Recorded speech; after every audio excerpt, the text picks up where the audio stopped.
Hey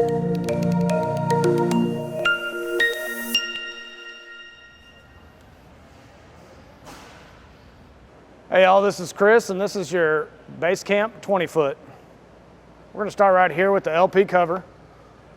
First in here we've hidden the manual crank for your stabilizer jack. This trailer does have stabilizer jacks on both ends, so there'll be a total of 4 instead of just the 2 in the rear. Under here we have the same LP service as the 16-foot, so 2 20-pound bottles. Still has the automatic regulator, so if you're running both bottles open, when you run it empty, it's going to automatically switch over to the other bottle. One thing that is different on this trailer, up front, down here is where we'll find the spare tire. So on the previous trailer, the spare tire was in the rear. This time it's going to be accessed like the rest of the trailer. So there's a cotter pin here that you'll pull. It's going to release a slide pin. This handle will drop down and your spare will slide out this direction. Still has the same manual tongue jack. And of course they're all coming with the new Demco coupler. Come around the corner here. This one still has that pre-regulated 25,000 BTU propane port. It's going to be up underneath here. We'll come back here. Still solar ready. Comes with 180 watts of onboard solar. You can augment that with an additional solar panel. Plug it in here. It's already wired into your batteries and it will continue to charge. Gross vehicle weight and tire pressure sticker here. Again, it's going to be 80 PSI on the tires on this trailer, unlike the previous one, which was 51 PSI. Little wet storage compartment here.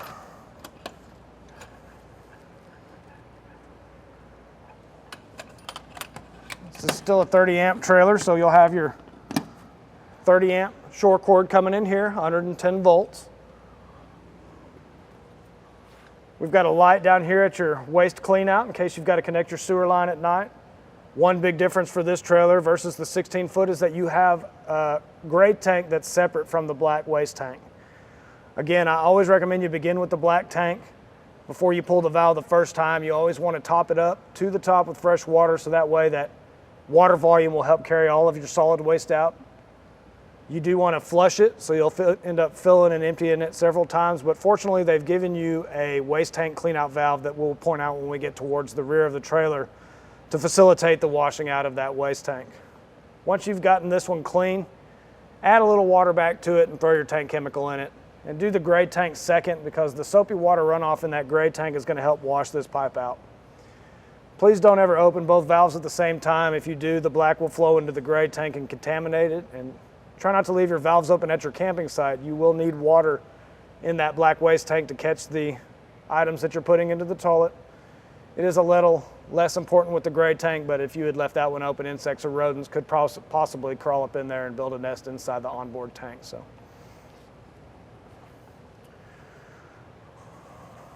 now, I would say the biggest difference between the 20-foot trailer and the 16-foot trailer is that they've done away with the Truma combination furnace and water heater.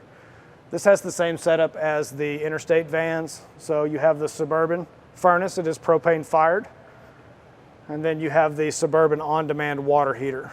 So if you have water connected to your city water connection and your propane tanks are full, it is almost limitless hot water. The biggest limitation for that is going to be your gray tank storage capacity. This is the waste tank cleanout valve. So when you attach your water line here, it puts water directly into the black waste tank to facilitate washing that one out. Next to that is your onboard water tank fill. Just like on all the rest of the trailers, it is simply a gravity fill, so you want to stick your water hose in there and fill it on up. Overflow and vent valve right next to it, and then below that is your city water connection. This city water connection has a built-in 50 PSI regulator. There is no need to add an external water regulator, and it is also plumbed through the onboard water pump. So if the site you're staying at has weak water pressure, you can turn on that onboard pump and it will boost the pressure at your faucets. This 20-foot Basecamp has a true outdoor shower. It's no longer just a pass-through to the inner restroom. One thing I want to remind you guys is that this wand is made of plastic. It is also outside of the insulation. So when you winterize the trailer, please remember to disconnect this wand and drain it. I have seen a lot of these come back cracked.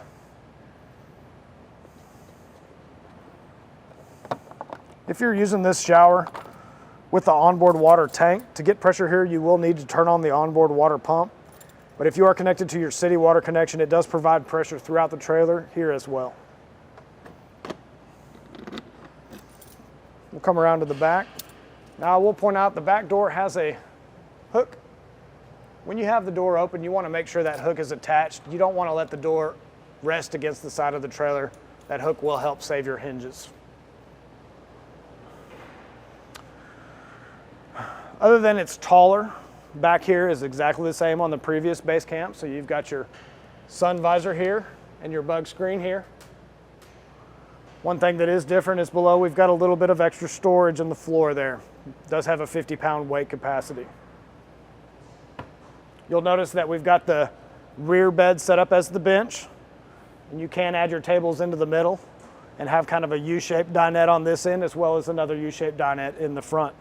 Of course, this does fold into the bed just like the previous Basecamp model, so we can lift those cushions, fold the supports out onto the tables, and then add the cushions to the center and make a bed in the back that you can leave down in a more permanent fashion because you will still have another table up front. Come around the corner. Still got your 110 plug here. Remember, this plug is only available when you're connected to your shore power.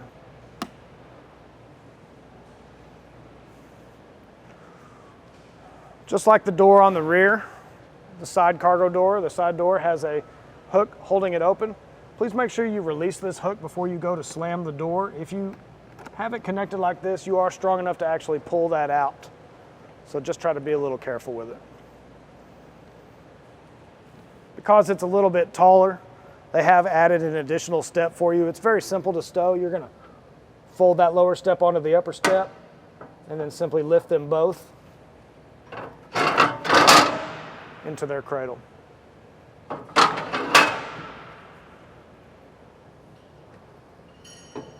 All right, guys, if y'all follow me in. Now to go along with the bug screen on the back, you do have a bug screen here for this door as well. So the forward seating area can be converted into a bed. These are the cushions for that. The table is going to telescope down, so we'll slit these levers here, push straight down.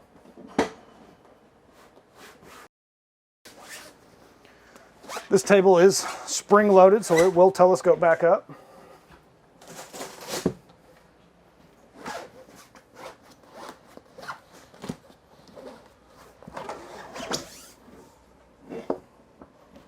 It can be swiveled.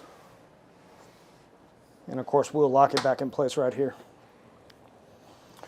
So this trailer still comes with your AGM batteries. Instead of being in the cabinet, they're actually going to be under this portion of the bench right there. So behind this panel is where you'll find your dual AGM batteries. And then moving this direction, we have your main battery disconnect. Just like in the previous trailer, you can turn this one off and continue to operate the trailer with it plugged into your shore power by bypassing the batteries. Above that, we have a 12-volt USB charge, and you also have a regular DC port right here. Tank heater pads on the fresh tank and on the waste tanks, both gray and black. This is actually the furnace. And then there are various storage compartments throughout the trailer. Same fridge as before, 12-volt fridge. Does not operate off of propane any longer. Just a little easier to get into. Of course, we've got your on-off knob here, 7 being the coldest temperature, and then of course 0 being off. Little freezer compartment. This little tab here is helping to hold the door shut as you're towing. Please make sure you use that to secure that door, but when you store it, you want to use that tab to prop the door open so that it doesn't mold or mildew. Just like so. And then above that, it's the same microwave from the previous trailer. So no convection or broiler feature on this one. It is just a microwave. Also want to note that it is only available when you're plugged into your 110 power source. Above, we have the manual exhaust fan. This one gets cranked open. 3 speeds here. Of course, it is drawing air out I will mention the lid on that is plastic, so you want to refrain from towing with it open. But it does not have the rain sensor, so if it starts to rain, you want to make sure you go ahead and crank that one shut on your own. Coming over here, we've got your range. Now there's not any propane in those propane tanks currently, but if there were, you would simply turn this to light, hold it in as you click the igniter. You will end up clicking it for maybe 30 seconds or so if there's air in the lines to get that to clear, so don't be afraid if it doesn't light immediately. But you want to remember that if you've been cooking on these and they're nice and hot, to give them a chance to cool before you close this lid. This lid is made of tempered glass. It could possibly shatter. You've got a power port here, so you've got your 110 and your 12 volt. And of course the same sink as the previous one. I will remind you that when it is in the hot position and you close the lid, it will turn on just a little bit, so you want to make sure that you have turned it down into cold before you close it up. Quite a bit of storage underneath.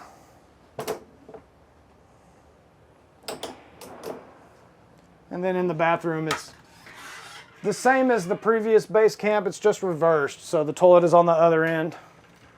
You do have the same manual vent fan in here. Push it open, little red button's going to turn it on, and of course pull it shut. Remember, it is fully manual. Got your little clothesline here that you're going to want to stretch across and tighten down. That's going to be good for your bathing suit or your dish towels, but no bath towels. We'll release that. Shower head does have a pause feature on it, so you can pause that water while you're soaping up. One thing I used to mention was that you would do so to try to conserve your hot water, but with the on-demand water heater, what you're really trying to conserve is the capacity of your gray tank. Like I mentioned outside, if you have your city water connected and your propane boilers are full, it is almost limitless hot water. So the limiting factor now will be the capacity of your gray tank. And they have actually added a window in here, which is kind of nice.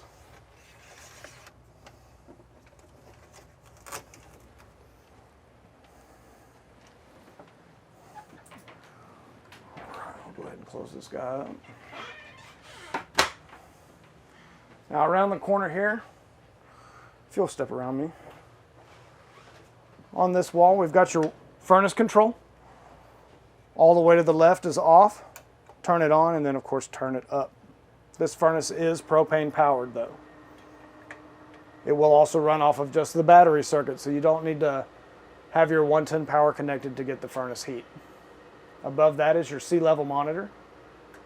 13.4 volts is typically what you'll see when you're plugged in. Off of the shore power, it'll start out about 12.5, but bear in mind, the more items you're using off of the shore circuit, the faster your battery will drop. Water levels are displayed in a percentage. They are currently empty. With all the water tanks, you can press the button on them twice, and when that little red dot appears, it will hold the value on the screen for about 5 minutes. So as you're filling or emptying any of the water tanks, you can watch the status through the rear door. Above that, you have your solar monitoring panel. And over here to the left, we have the control for your water heater. Now, like I mentioned, it is on demand. 128 degrees. Let's see, how high does it go? 130 degrees is going to be the max. Drops down to as low as 94 degrees. I'm going to set it to 118. That's what most folks are used to when it comes out of the faucet. And then, of course, another dual USB charge port right there. Now, the bench on the roadside, as they call it, still doesn't have any storage. Even though they have done away with the Truma, in here you're going to find the Suburban water heater and the Suburban furnace. So unfortunately, still no storage there, but you do have storage on the other side again underneath this bench, and that's where we'll find our table legs. They have split this storage now, so you don't have to have the entire bed made. You can make it up in sections. And then in here we'll find your short table legs and also the tall table legs. Just briefly, in order to get the legs attached, come to this end and screw out this little guy here. You're going to slip him into this slot right there and simply tighten it down. The table will attach thus.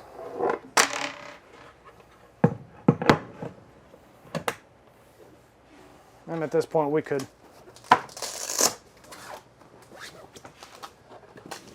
flip out this side of the bed and go ahead and support it right there.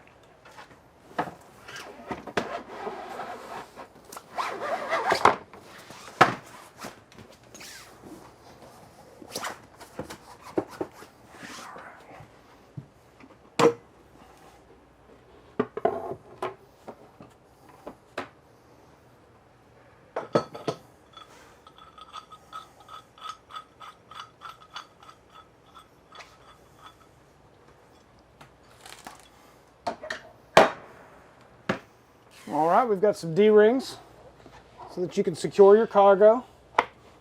One there, one here.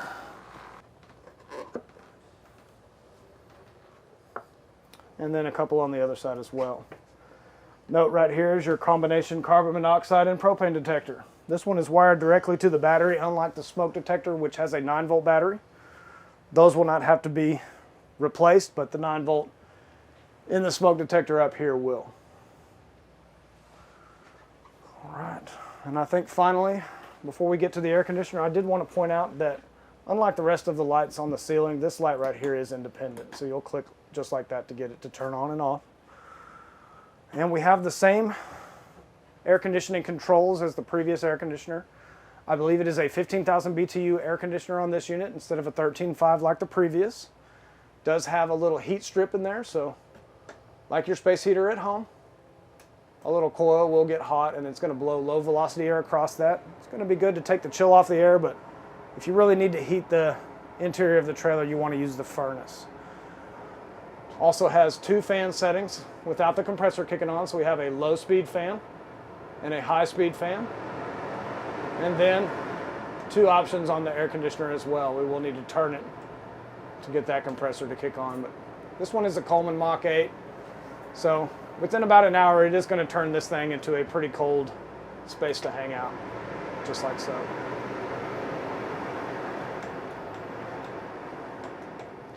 Now these are the intakes for the air conditioner, so over time you will see lint and hair get trapped in there.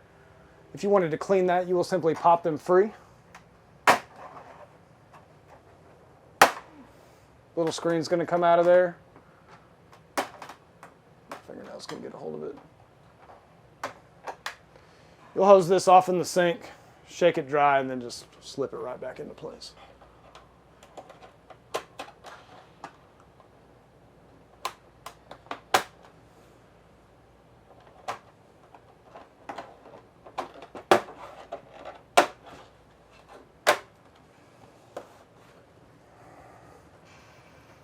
All right, guys, that's pretty much going to be it. Thanks for your time. Thanks for watching our video. If you have any questions or have any recommendations on content you'd like to see, make sure to drop a comment in the comment section below. If you enjoy our content, give us a like and be sure to subscribe to our channel. Thanks again from Airstream DFW.